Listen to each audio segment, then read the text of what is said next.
It seems that the cost of living keeps going up. The price of groceries, gasoline, rent, property taxes, you name it, it never ends. There are a lot of different ideas out there as to what the best solutions are to this challenge. And today we are going to listen to some ideas coming from one of our local MLAs, the provincial NDP representative for Lethbridge West.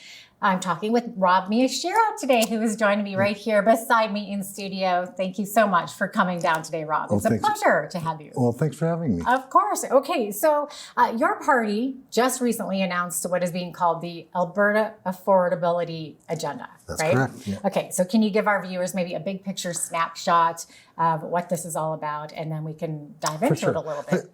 So I'll give you the big picture and we'll get to some more details. One is how do we get more money into people's pockets? Number one. How do we make sure people are getting paid what they're supposed to? How do we ensure that we can make sure people can afford groceries?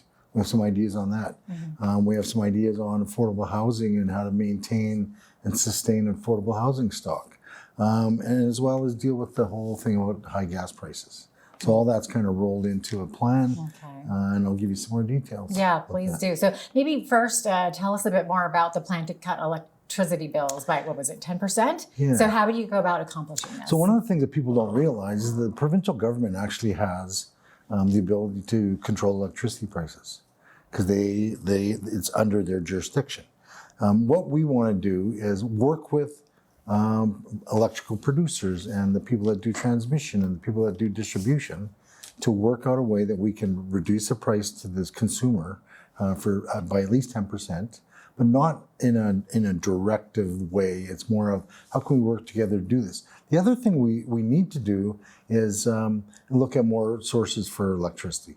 Really take another look at renewables and like solar and wind power. Right. Yeah. And of course, like as the demand for electricity continues with the population increasing, so like you said, we'll need to produce more power. So you're going to look at other ideas. So I am wondering about that kind of infrastructure. So what are you thinking? Are you thinking wind and solar? Are you going to kind of look more still at the Well, so, I think this combination of both. The other thing that people don't realize is that between the federal government, Alberta and BC and Saskatchewan and Manitoba, we're looking at provincial interties to make the electrical grid more regional.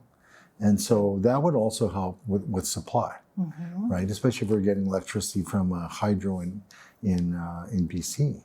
The looking at renewables is one thing, is I think we need to really develop a really good plan, something that I think will really help municipalities.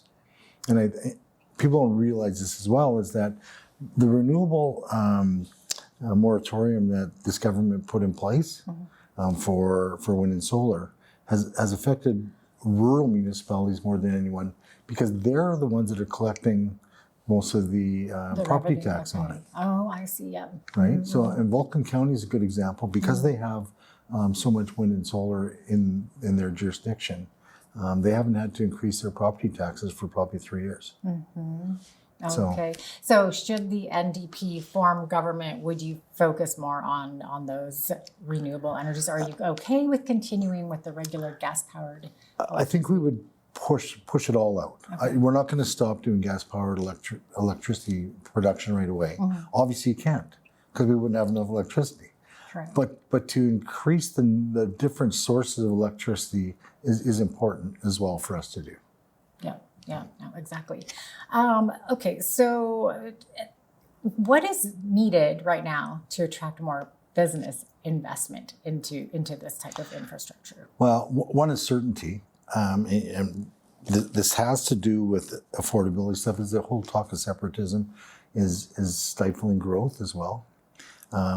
We need a stable political system for people to want to invest billions of dollars in our province. That's one thing.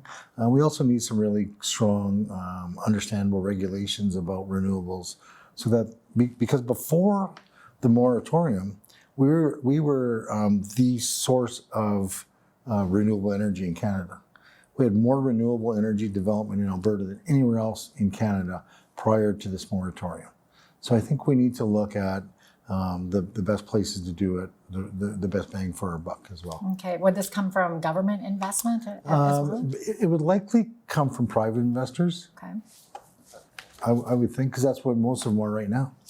Yeah. Yeah. Okay. All right. You would increase the minimum wage to $18 per hour, Yeah. and then tie it to the rate of inflation, obviously. Right. So, how would this benefit our economy, and would it impact the businesses who will need to find a way to pay that kind of wage increase to their employees? You know, I think on the surface, when you have this discussion with people, they're always going to say, well, it's increasing cost to my business, and it's not going to make our business sustainable.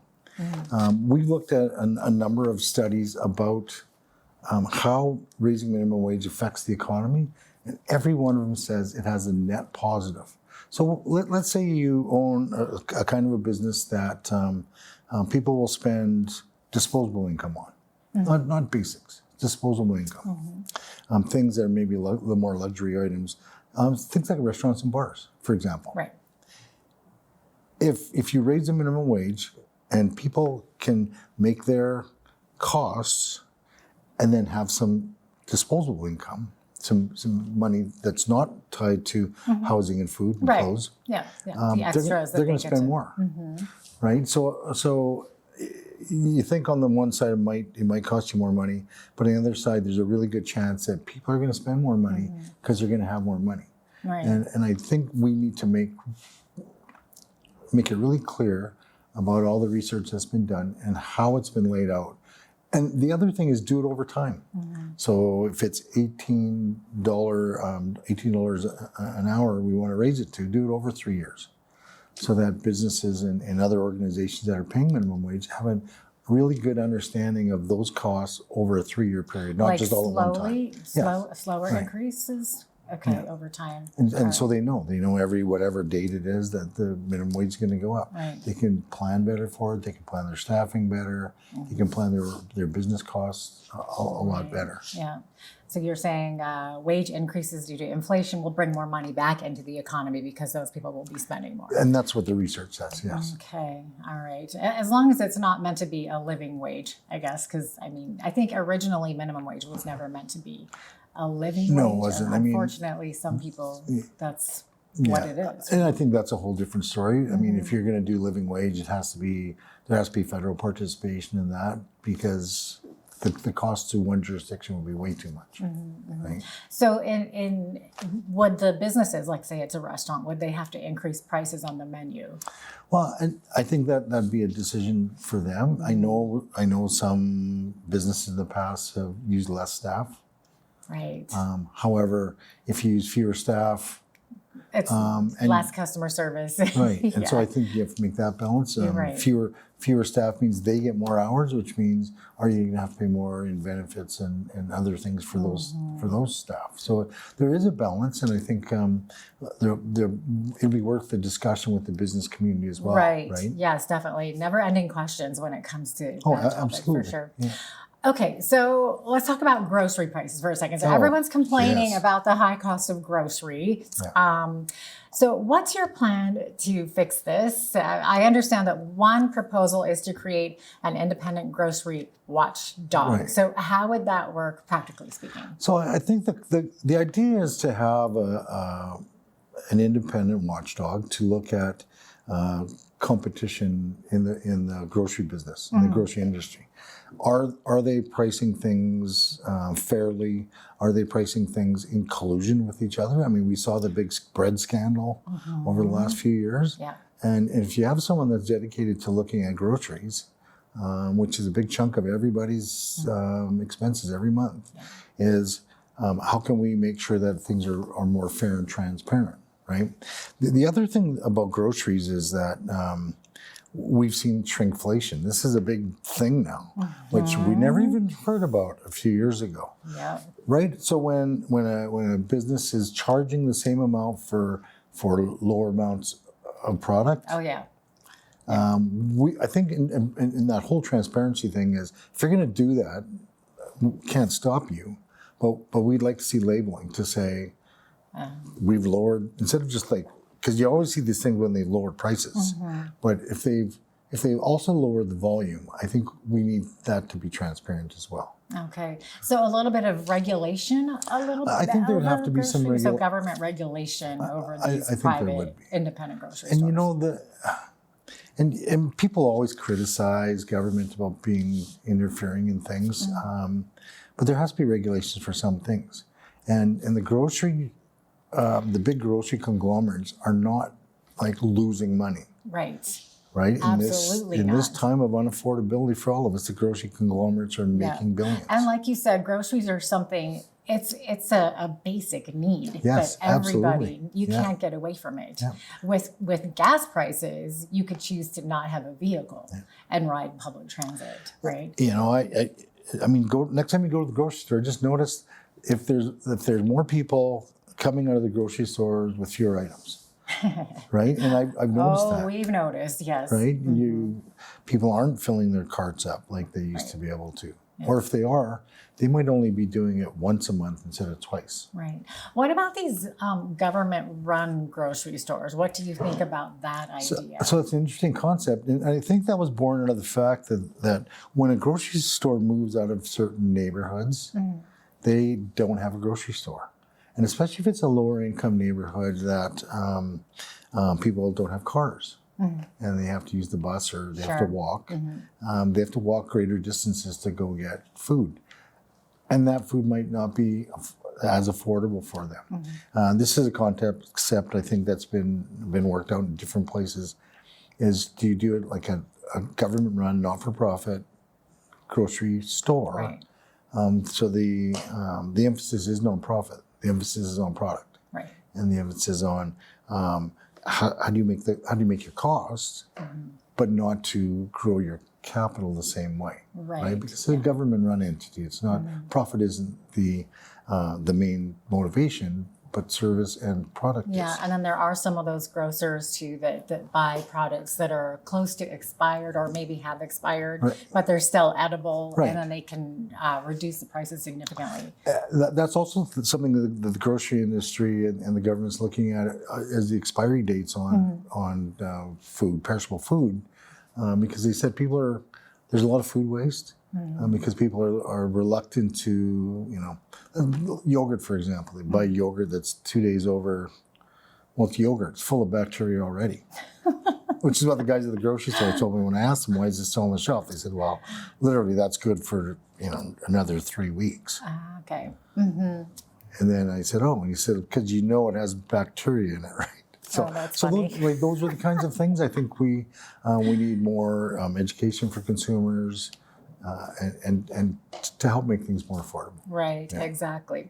I wanted to get into the cost of homes. We're basically out of time here, but do you want to quickly get into, you're wanting to make it easier for Albertans to buy their first home. So what would that look like? So there was a program in Calgary called Attainable Homes Calgary, and I think it was implemented during our leader, Naheed Nenshie's time as mayor. And quite simply, lower the down payment. So what you're doing is creating affordable stock, right? Lower down payments for homes for people that can't afford the 10% or 15% or 20%. You price the house below market. You allow people to build equity in that home. And then when they sell it, want to move to something a little bit more upscale or larger for their family, the price doesn't increase from what it was. So they don't get, if the market value for housing has gone up, they don't get that, they get their equity in that house, right? So they still walk away with some equity. They don't lose money on it, right? Because there's really nothing to lose. But that price stays stable for the next person that wants to buy that home because the price is low. And we just keep allowing people to get established, develop some credit, have a home, develop some equity, and then be able to move on and buy a larger home or a more upscale home. Right. You wouldn't look at creating new developments that where the home prices are. No, lower. I think it would be based on developers and based on home builders and what kind of subsidy they would get. All right. Rob, thanks so much for taking some time to share your ideas You're with welcome. us. We didn't get to everything, but we'll have to have you back again. So, Good, always a pleasure. Yes, I appreciate you. having you in today. Rob Miyashiro is the provincial NDP representative for Lethbridge West.